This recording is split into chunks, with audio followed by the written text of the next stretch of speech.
लाल conductivity पर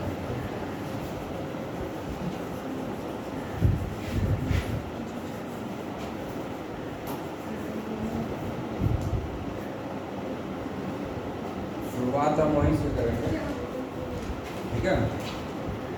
तो हम लोग पहले जो है क्या निकालेंगे, I equal to rho l by a निकालेंगे, हैं। उसके बाद फिर जो है अप्पा का वैल्यू निकालेंगे, कंडक्टिविटी 1 बाय रो, ये हो गया 1 बाय एल एम बाई ए। इसको हम लोग क्या लिख लेंगे, डी एल बाई, ठीक है। अब है पहला चीज समझना पड़ेगा, ये अगर हम लोग एल इक्वल टू 1 सेंटीमीटर हो, ठीक है। एल अगर 1 सेंटीमीटर लेते हैं और ए को 1 सेंटीमीटर स्क्वायर, ठीक है ना। तो क्या हो जाएगा, तो ये जो है वॉल्यूम जो होता है वो 1 सेंटीमीटर क्यूब होगा कि नहीं, ये होगा, है। आई बात समझ में, इसमें हो जाएगा। और उसके अलावा जो कप्पा है, कप्पा का वैल्यू क्या हो गया, जी इंटू 1 सेंटीमीटर बाय ए हो गया 1 सेंटीमीटर स्क्वायर। तो अल्टीमेटली क्या हो गया, जी। कप्पा क्या हो गया, जी हो गया। कप्पा क्या है, ये कंडक्टिविटी है। कप्पा क्या है, कंडक्टिविटी है, ठीक है। और ये जी क्या है, कंडक्टेंस है।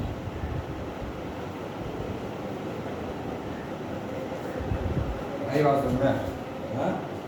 ये कंडक्टेंस है। तो अब हम लोग जो है कंडक्टिविटी को डिफाइन कर देते हैं।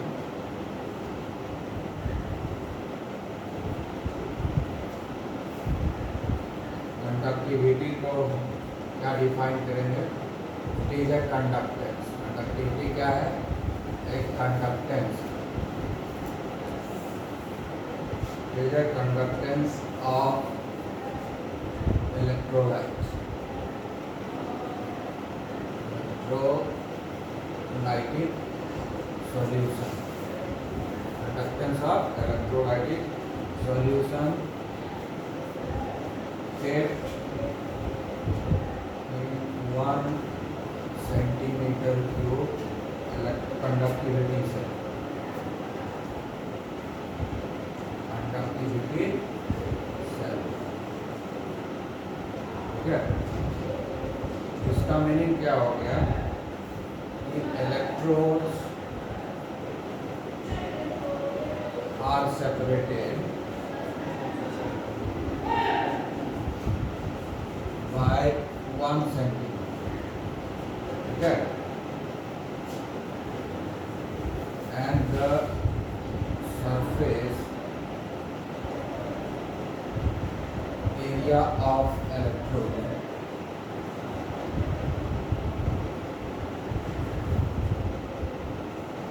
Are 1 centimetre square.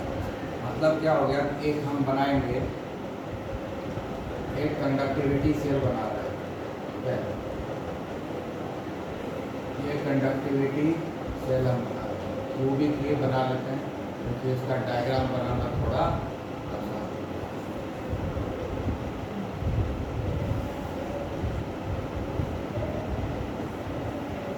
ये क्यूबिक है, तो ये वाला पोर्शन जो है ये हमारा इलेक्ट्रोड, ठीक है। ये वाला पोर्शन जो है हमारा इलेक्ट्रोड, ये वाला पोर्शन जो है इलेक्ट्रोड, ठीक है।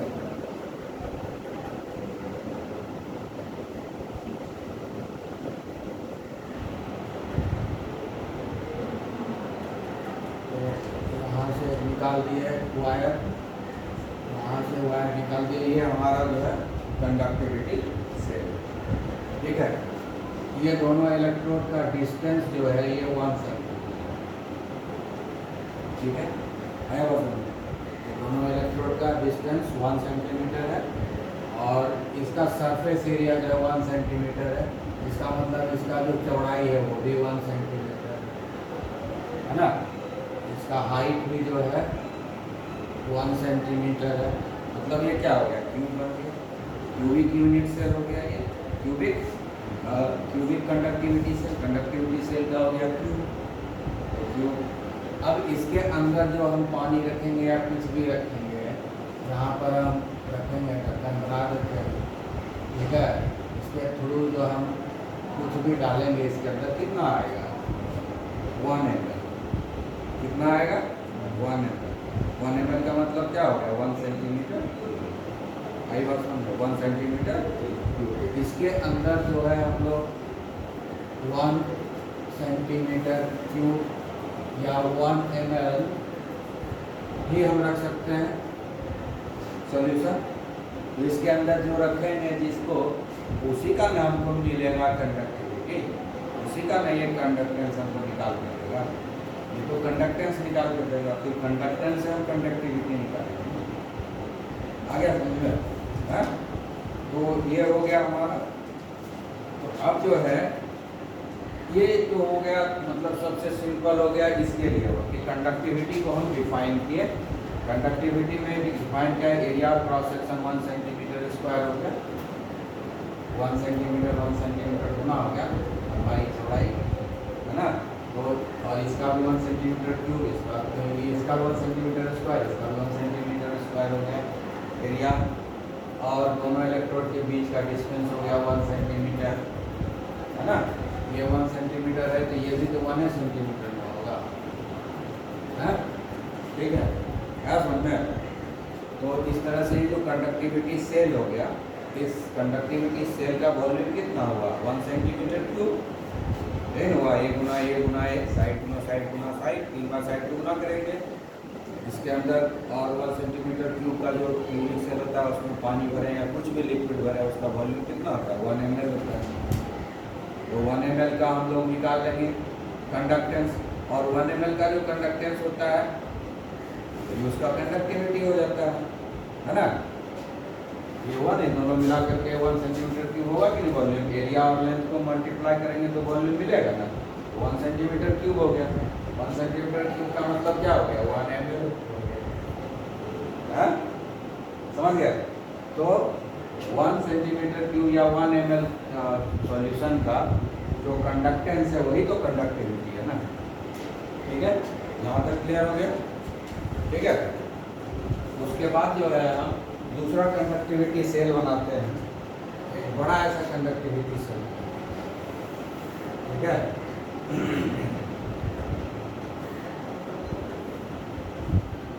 पहले तो उसी को क्यूबिक बनाएंगे,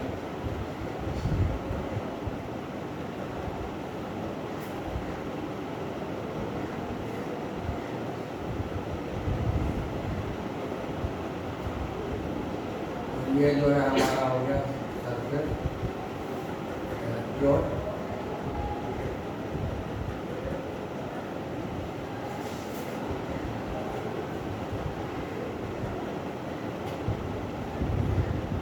अब जो है हम जो है बढ़ाते जाएंगे सबको और बढ़ाते,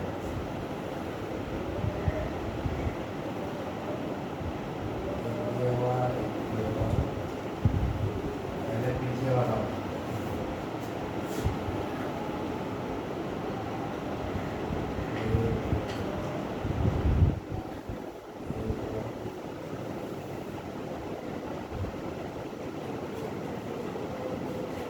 ये जो देखो, अब ये वाला एक है, ठीक है, और फिर ये बना, यही है ना।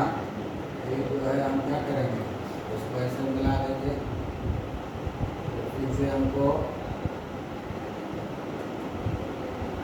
मिल गया। फिर इसके पैरेलल यहाँ पर हम ऐसे कर देंगे, तो इसके पैरेलल यहाँ कर देंगे, ठीक है।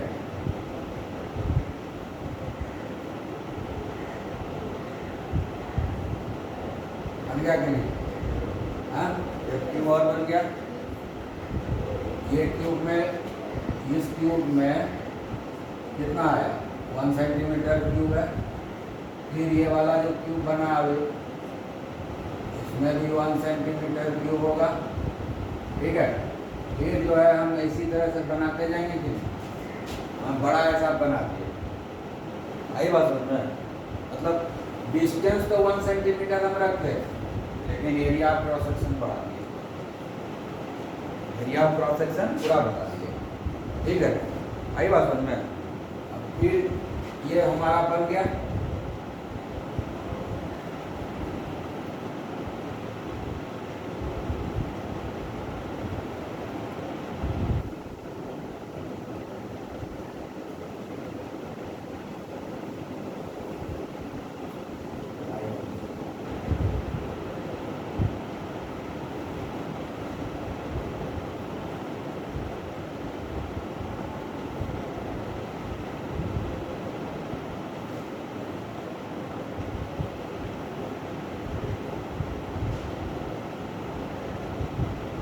फिर से हमारा बन गया दूसरा, बन गया ना।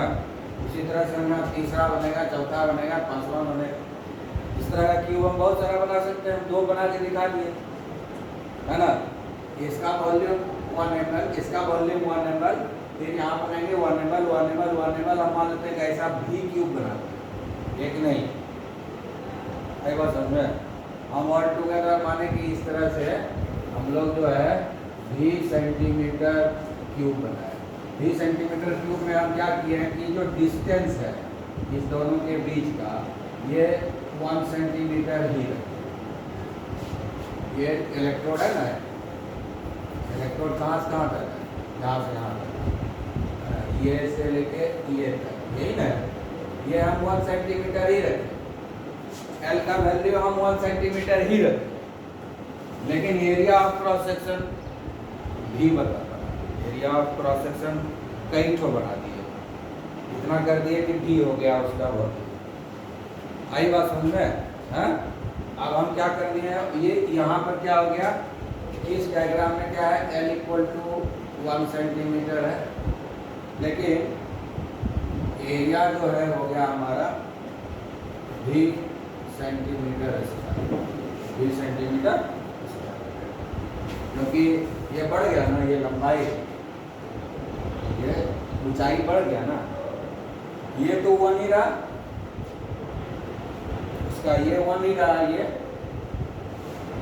जो चौड़ाई है इलेक्ट्रोड का ये 1 ही रहा। ये जो चौड़ाई है, ये जो चौड़ाई है ये 1 सेंटीमीटर ही है, लेकिन ये ऊंचाई बढ़ न गया। पहले 1 था, यहाँ 2 हो गया, फिर यहाँ 3 होगा, फिर 4 होगा, 5 होगा। इस तरह से हम लोग क्या किए 20 सेंटीमीटर। मतलब ये तुम्हारा ये जो लेंथ है इसको 20 सेंटीमीटर कर दिए। ये जो लेंथ है ना पूरा, इसको हम क्या कर दिए 20 सेंटीमीटर। तो एरिया 20 सेंटीमीटर क्यों नहीं होगा? एरिया कैसे निकालेंगे? एरिया = 1 × v, 1 सेंटीमीटर × 20 सेंटीमीटर, तो 20 सेंटीमीटर स्क्वायर होगा कि नहीं? एरिया होगा कि नहीं? और फिर ये दोनों मल्टीप्लाई होगा तो वॉल्यूम क्या हो जाएगा? फिर वॉल्यूम क्या हो जाएगा 1 centimetre 20 centimetre, 1 centimetre square, 1 centimetre × 20 centimetre square, वो दोनों मिला के क्या हो गया 20 सेंटीमीटर क्यूब। आई बात समझ में? यहाँ तक क्लियर हो गया? तो मतलब क्या हो गया कि ये हम एक कंडक्टिविटी सेल बनाए जिसमें हम 1 ही ml जो है इसमें इलेक्ट्रोलाइट जाएगा। अब ऐसा कंडक्टिविटी सेल बनाए जिसमें कि V ml उसमें इलेक्ट्रोलाइटिक सॉल्यूशन जाएगा। इसमें 1 ही ml इलेक्ट्रोलाइटिक सॉल्यूशन जा रहा था और उसमें हम V ml, और इस तरह से बनाए कि सिर्फ उसका ऊंचाई बढ़ा दिया, सिर्फ उसका क्या बढ़ा दिया, ऊंचाई बढ़ा दिया, बाकी उसका ब्रेथ उतना ही रखे हैं, है ना। लेंथ L और B का वैल्यू उतना ही रखे हैं 1 सेंटीमीटर, है ना, यही ना है। ये 1 और ये भी 1, ये भी 1 और ये भी 1, खाली यही बढ़ गया। हाँ, ये अभी भी 1 है, ये अभी भी 1 है डिस्टेंस। इलेक्ट्रोड का जो चौड़ाई है वो भी 1 ही हम अभी रखे हैं। ऊंचाई बढ़ा देंगे, ठीक है, ऊंचाई बढ़ा देंगे क्या हो जाएगा एरिया उसका ठीक है ना। आया बात समझ में?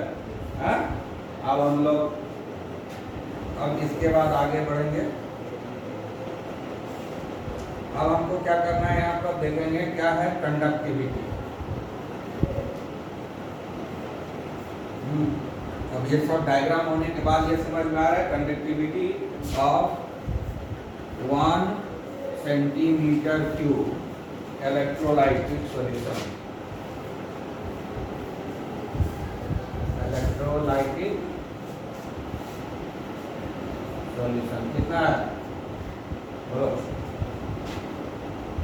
1 सेंटीमीटर क्यूब इलेक्ट्रोलाइटिक सॉल्यूशन का कंडक्टिविटी कितना है? कप्पा है,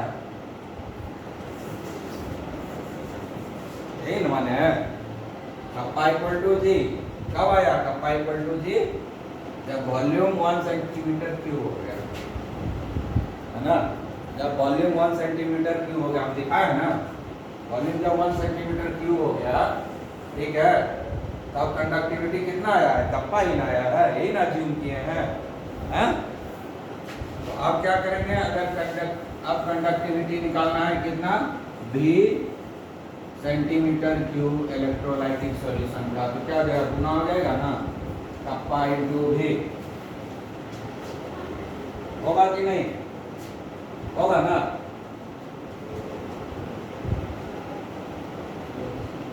आई बात समझ में? और अब क्या है,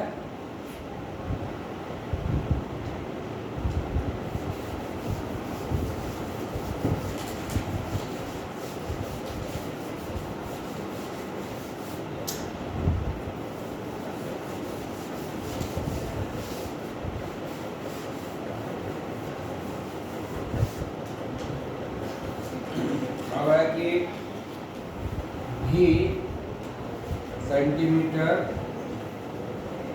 क्यूब और भी ml electrolytic solution contain 1 mole of electrolyte. ठीक है, DML में कितना है इलेक्ट्रोलाइट? 1 मोल है। 1 मोल के ही कंडक्टिविटी को हम मोलार कंडक्टिविटी, ठीक है ना। है?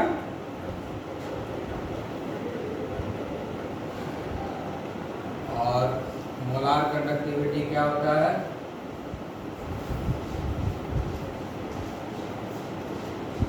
कंडक्टिविटी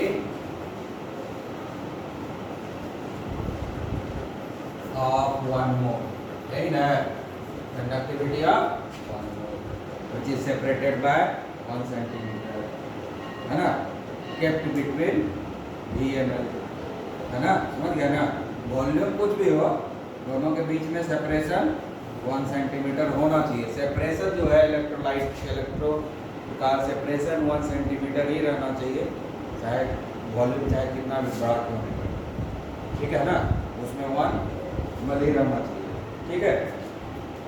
तो इसीलिए मोलार कंडक्टिविटी का नोटेशन क्या है? डेल्टा एम, जो इक्वल टू कप्पा भी हो गया, है।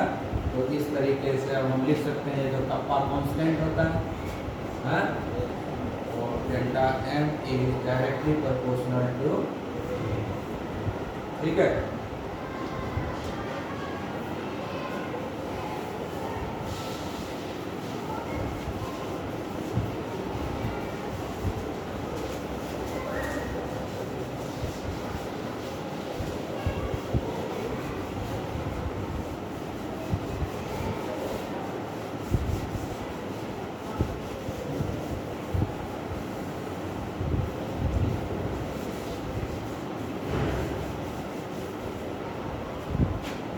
अब हम मान लेते हैं molarity of electrolytic solution.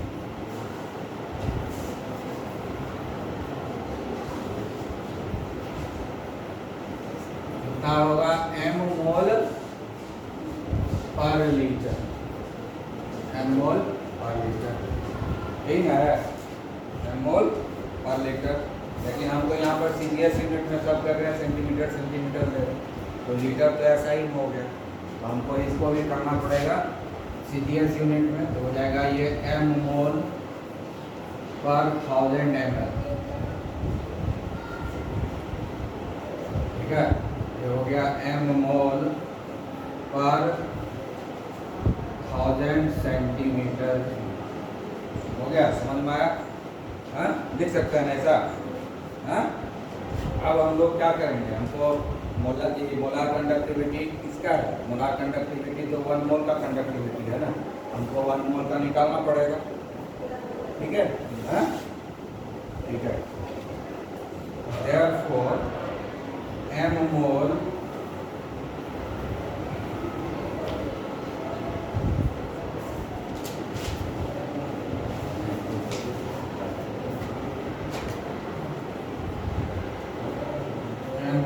electrolyte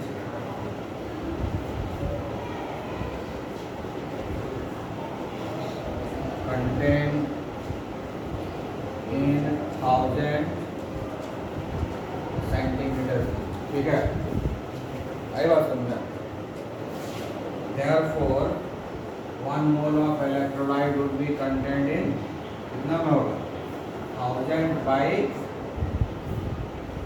m centimetre cube, होगा कि नहीं? हाँ, Therefore यही वॉल्यूम हो गया। Therefore V equal to 1000 by m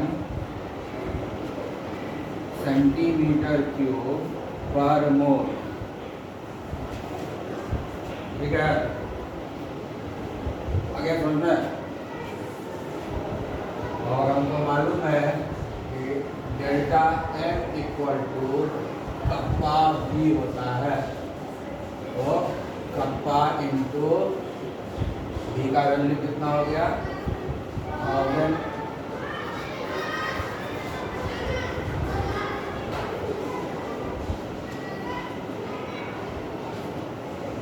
by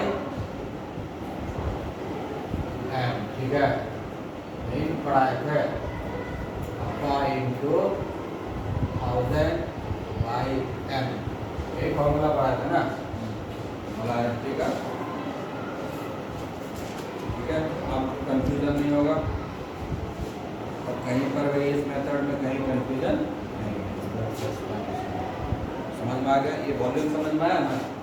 M मोल का वॉल्यूम जो है सॉल्यूशन का 1000 ml है, 1 मोल का क्या होगा 1000 बटा है ना। एक ही मोल का तुमको वॉल्यूम चाहिए ना मोलार कंडक्टिविटी निकालने में, एक ही मोल का ना वॉल्यूम चाहिए, 1 मोल का वॉल्यूम 1000 बटा एम हो गया, इसलिए वॉल्यूम को रिप्लेस कर दिया, ये भी फॉर्मूला मिल गया, ठीक है।